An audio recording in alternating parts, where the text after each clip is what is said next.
Hey everyone, it's Jen and welcome back to the Chroma Crowns YouTube channel. In today's video, we are going to be continuing the series of breaking down the basics when it comes to the science behind hair.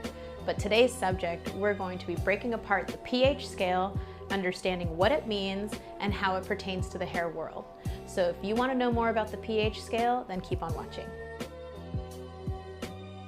Alright guys, so before we get started, we have to figure out exactly what does pH mean.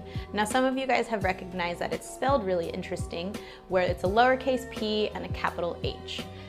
There is some speculation regarding what the pH actually means, but most people will refer to it as the potential of hydrogen or the power of hydrogen in any type of substance. The pH scale goes from a number 1 up to a number 14, and this is going to be the rating of how much hydrogen is actually inside any substance.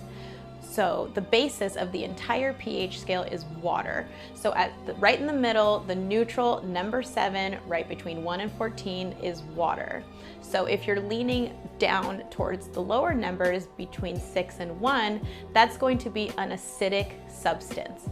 Whereas if you're above 7, from 8 to 14, you're going to be dealing with an alkaline substance, also known as a base. Here's the one tricky part about the pH scale.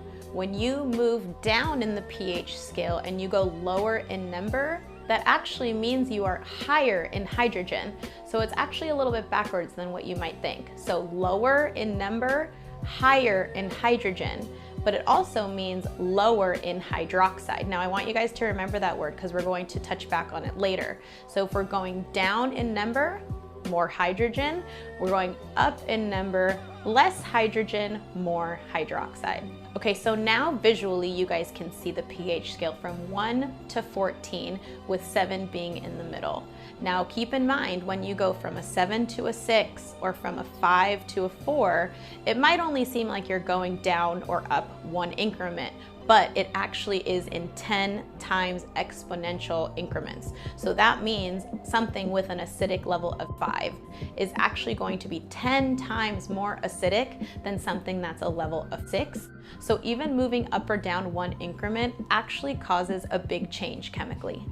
Now we can see how it pertains to hair, hair color, chemical retexturizing services, and even post-color products that you use at home. So before we get started, we have to understand the pH of hair. pH of hair is slightly acidic and it wants to sit over at about a 4.5 to a 5.5. So to maintain healthy hair, you really don't want to be using any products that are lower than a 3 or higher than a 6. I like to refer to this area as the hair's happy place, and it's going to stay healthy if you don't go too far up or too far down from this range. Now, staying slightly acidic is actually going to create lots of shine in your hair and help to seal down the cuticle, as it does have some tightening properties.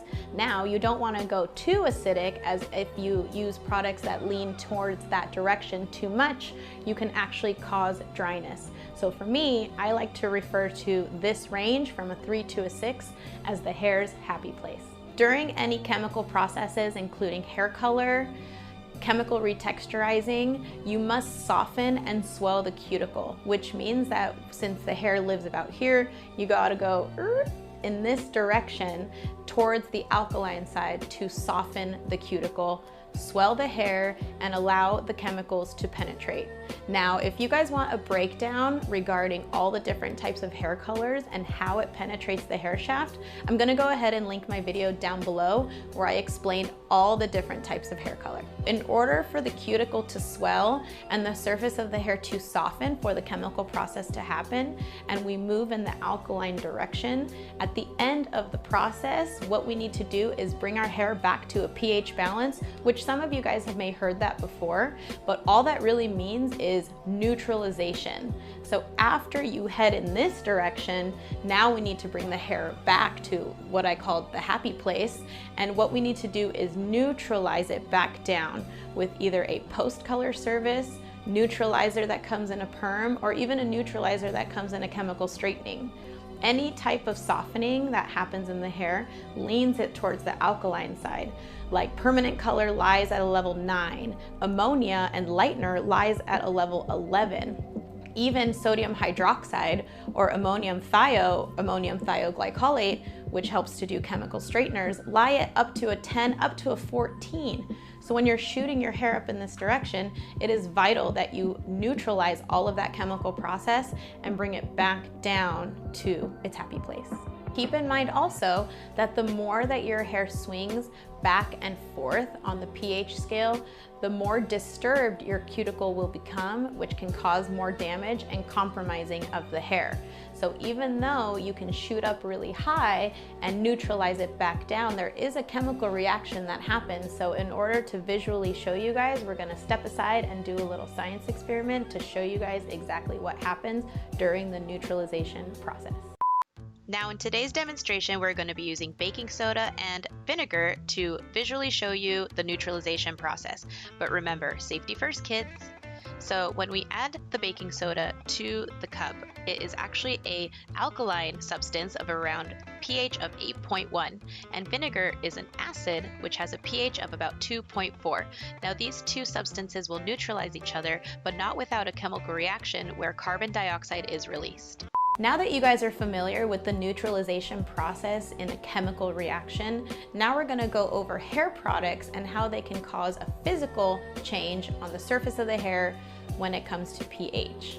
Now, most good shampoos and color-safe shampoos are gonna sit around a pH of 5, which is acidic, which is going to smooth down the hair cuticle and lock color in.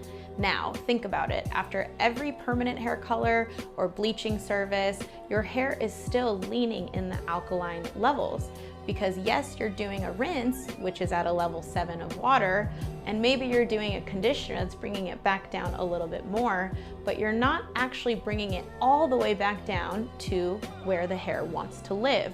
So that is when your post-color service acidic rinse comes into play. After you go to wash your client and the shampoo bowl and there's lightener and color all over their hair, this is a perfect time to seal the cuticle back down. In addition to the shampoo and conditioner, the post-color acidic rinse is a really good idea to help lock it all in and create a lot more shine on the surface of the hair. Now this is also something you can do at home with apple cider vinegar.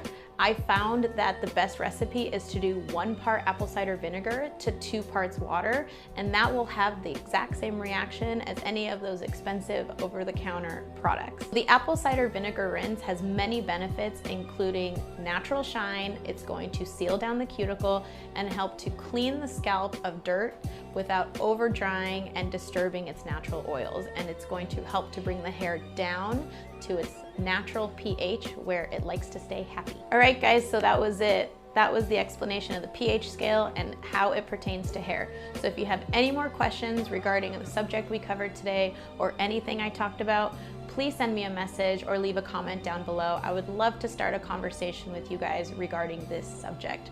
But either way, you guys know where to find me on social media, on Instagram, Facebook, and here on YouTube. But otherwise, thanks so much for watching, and we'll see you guys in the next video.